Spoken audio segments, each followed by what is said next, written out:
ආදරක්රු සමගින් අද ගෙන එන්නේ සංවේදී ආදර කතාවක පළමු කොටසයි. ගමේ කෙළවරේ තිබුණ කුඩා මැටි ගෙදරක සාලේ පරණ ඔරලෝසුව ටික් ටික් ගාමින් වේලාව සලකුණු කළා.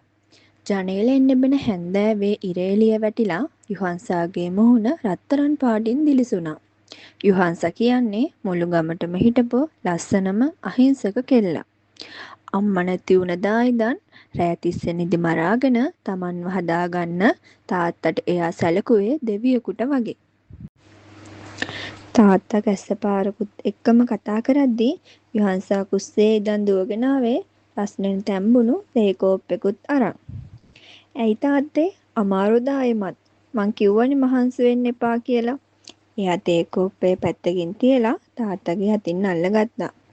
"නෑ දුවේ, උඹ උදේ ඉඳන් එක දිගට වැඩ. මං ගැන බලනවා. උඹට මහන්සි ඇති නේද මගේ දුවේ?" තාත්තා ආදරෙන් යුහන්සගේ ඔළුව අත ගෑවා. ඒ වෙලාවෙම වත්තේ ඉස්සරහින් ඇහුනේ ලොකු බයික් එකක සද්දයක්. යුහන්සගේ මූණට ලැජ්ජා හැඟීමක් එකතු වුණා. ගමේ හොඳටම සල්ලි තියන හැමෝම අඳුරන සල්ලිකාර පවුලක කොල්ලෙක් වුණු දේවින් එතනට ආවා. දේවින් කියන්නේ සල්ලිකාරයෙක් වුණාට එයාගේ හිතේ කිසිම ආඩම්බරකමක් තිබුණේ නැහැ. යුහන්සාගේ අහිංසකකමට එයාගේ හිත සම්පූර්ණයෙන්ම වසඟ වෙලයි තිබුණේ. "අංකල් කොහමද දැන්?" දේවින් ගෙනාපු බෙහෙත් සහ පළතුරු ටික මේසේ තියමින් ඇහුවා. "දේවින් පුතා, අනේ ඔයා මේ කරන උදව්වලට මං කොහොම ණයගැති වෙන්නද දන්නේ." තාත්තා කිව්වේ ගෞරවයකින්. "අනේ එහෙම කියන්න එපා අංකල්. මං මේවා කරන්නේ පිටකෙනෙක් විදියට නෙවෙයිනේ." දේවින් යුහන්ස දිහා ආදරෙන් බලමින් කිව්වා. "ඒත් ගමේ සල්ලිකාරම ගෙදර එකම පුතා මේ වගේ දුප්පත් කෙල්ලෙක්ගේ පස්සෙන් එන එක ගැන ගමේ අය අතර කතා බහක් ඇති වුණා." ඒ ආරංචිය දේවින්ගේ ගෙදරටත් ගියා. පහුවදා හැන්දෑවේ දේවින්ගේ අම්මා සුමනා සහ තාත්තා ලොකු කාර් එකකින් යුහන්සලාගේ ගෙදරට ආවේ මහා ලොකු කේන්තියකින්. "කෝ මේ ගෙදර මිනිස්සු?" සුමනා සාලේටම ගොඩ වැදිමින් කෑ ගැහුවා. "තම්සෙගේ කෙල්ල මොකද්ද මගේ පුතාට කළේ? තම්සලා හිගන්න වගේ අපේ කොල්ලගේ සල්ලි අරගෙන මේ කෙල්ලගේ රූපෙ පෙන්නලා අපේ එකාව අන්දගෙන තියාගෙන ඉන්නේ." "අනේ නෝනා, මගේ දුව කිසිම වරද්දක් කළේ නැහැ." තාත්තා ගැහෙන කටහඬින් කිව්වා. ඒ වෙලාවෙම දුවගෙන ආපු දේවින් මැද්දට පැන්නා. "අම්මේ නවත්තන්න ඕක. මං බැන්දොත් බඳින්නේ යුහන්සව විතරයි." "තම්සෙට පිස්සුද දේවින්? මෙන්න මෙහෙ එනවා යන්න." දේවින්ගේ තාත්තා දේවින්ව බලෙන්ම වාහනේ දෙසට ඇදගෙන ගියා. දේවින් යන්න කලින් යුහන්ස දිහා බලලා "යුහන්ස බය වෙන්න එපා. මං ඔයාව කවදාවත් අතාරින්නේ නෑ." කෑ ගහලා කිව්වා. දින කිහිපයක් ගෙවී ගියා. දේවින් හොරෙන් ඇවිත් යුහන්සව හම්බුණා.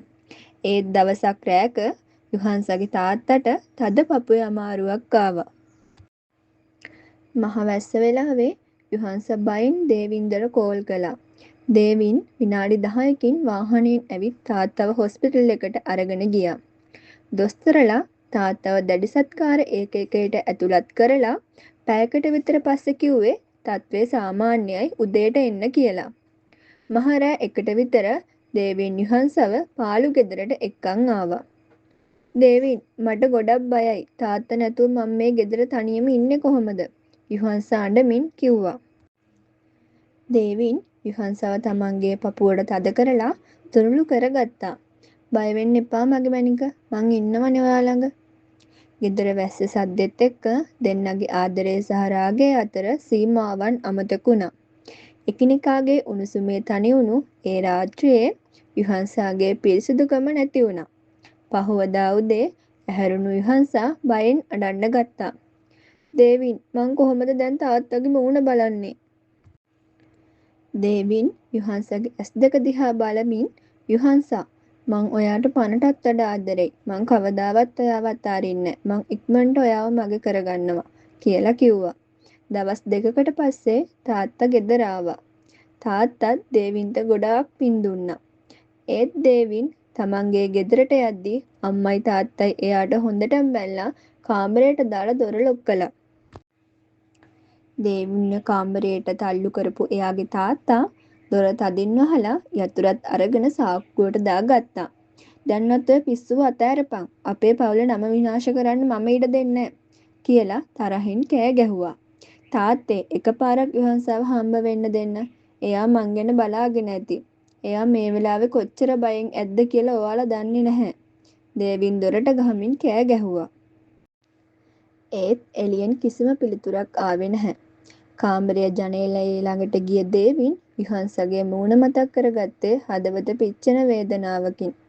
මැනික මට සමා වෙන්න. මං ඔයාට දුන්න පොරොන්දුව කඩන්නේ නෑ. කොහොම හරි මං ඔයාව හොයාගෙන එනවා. ඒ අතරේ විහංසා හැම උදේකම ගෙදර මිදුලට ඇවිත් පාර දිහා බලාගෙන හිටියේ දේවින්ගේ බයික් එකේ සද්දෙ ඇහි කියලා බලාපොරොත්තුවෙන්. තාත්තේ අදත් දේවින් ආවේ නෑ. එයා ගොඩක් දුකෙන් කිව්වා. පුතේ සමහර විට වැඩ ඇති. ඔය හිත ඕනවට වඩා රිද්ද ගන්න එපා. තාත්තා සැනසුවත් විහංසාගේ හිතට කිසිම සැනසීමක් තිබුණේ නැහැ. දවසක් දෙකක් තුනක් හතරක් දේවින්ගෙන් එකම එක කෝල් එකක්වත් නැහැ. එකම එක පණිවිඩයක්වත් නැහැ. හැම රැයකම විහංස ෆෝන් එක අතේ තියාගෙන නිදි නොලැබෙන ඇස් වලින් බලාගෙන හිටියා. ඇයි දේවින් මට මොනවද උනේ කියලාවත් අහන්නේ නැද්ද? විහංස කඳුළු පිරුණු දෑසින් ෆෝන් එක දිහා බලාගෙන මිමුණුවා. ඒ අතරේ දේවින්ගේ ගෙදර ලොකු තීරණයක් අරගෙන තිබුණා.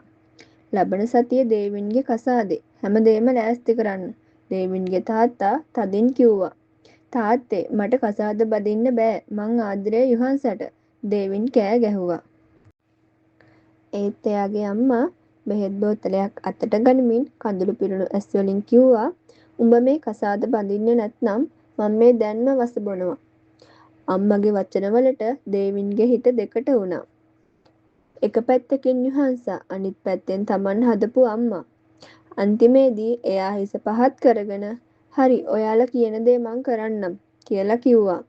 දින කිහිපයකට පස්සේ කොළඹ සුකෝකභෝගී හෝටලයක දේවින්ගේ සාෂනායගේ කසාදය සිද්ධ වුණා.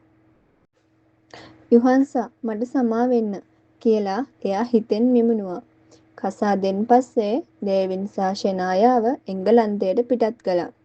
ගුවන් යානයේ අහසට නැගෙද්දී දේවින් අවසාන වතාවට ලංකාව දිහා බලමින් යුහන්සා මං අහපව් වෙනවා ඔයාව කවදාවත් අමතක කරන්නේ නැහැ කියලා හිතෙන් පොරොන්දු වුණා. දේවින්ගෙන් කිසිම ආරංචියක් නැති තැන යුහන්සාගේ හිත දවසින් දවස නොසන්සුන් වුණා. තාත්තේ මං දේවින්ව හොයාගෙන එන්නම්. මගේ හිතට මොකද්දෝ බයක් දැනෙනවා කියලා එයා උදේන්ම ගෙදරින් පිටත් වුණා. බංගලාවට ගිහින් දොරට තට්ටු කරද්දී දොර ඇරිය වයසක වැඩකාර මාමා. අනේ මාමේ දේවින් මහත්තයා ඉන්නවද?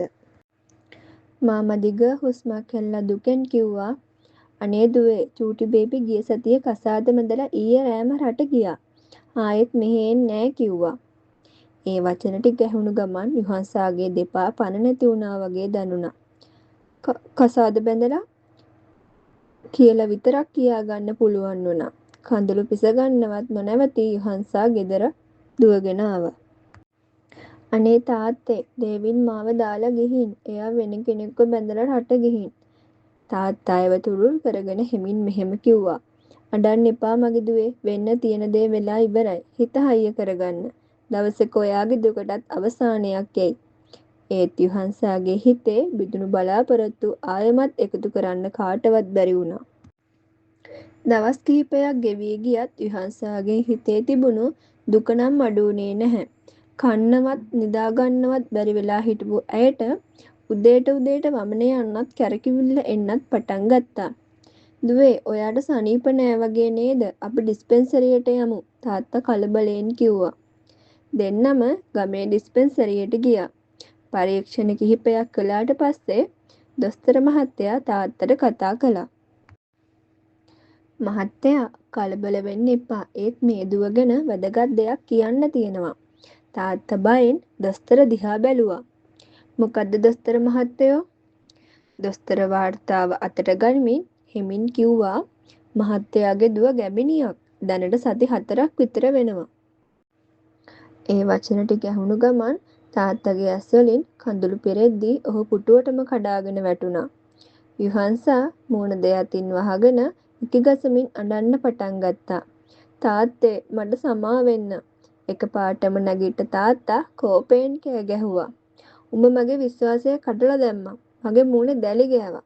එහෙම කියලා යොහන්සාව එතනම තනි කරලා ඔහු වේගයෙන් පිට වෙලා ගියා. යොහන්සා කඳුළු පිහ ගන්නවත් නැතුව තාත්තගේ පස්සෙන් ගෙදරට දිව්වා. ගෙදර ගිය ගමන් තාත්තා දොර ළඟ නැවතිලා කෝපයෙන් කිව්වා "ඵලයන් මගේ ඇස් ඉස්සරහට එන්න එපා උඹ. උඹ කරපු දේ මට කවදාවත් සමාව දෙන්න බෑ." යොහන්සා බිම වැටිලා තාත්තා කකුල් දෙක බදා ගත්තා. "අනේ තාත්තේ මගේ බඩේ ඉන්න දේවින්ගේ දරුවා. මං එයාට ඇත්තටම ආදරය කළා. මට ඒ කිසි දෙයක් අහන්න ඕනේ නෑ. අද ඉඳන් උඹට මේ ගෙදර ඉඩක් නෑ." එහෙම කියලා තාත්තා දොර තදින් වහලා දැම්මා. දොර ඉස්සරහ දන ගහගෙන හිටපු යොහන්සා අඬාගෙන වැටුණා.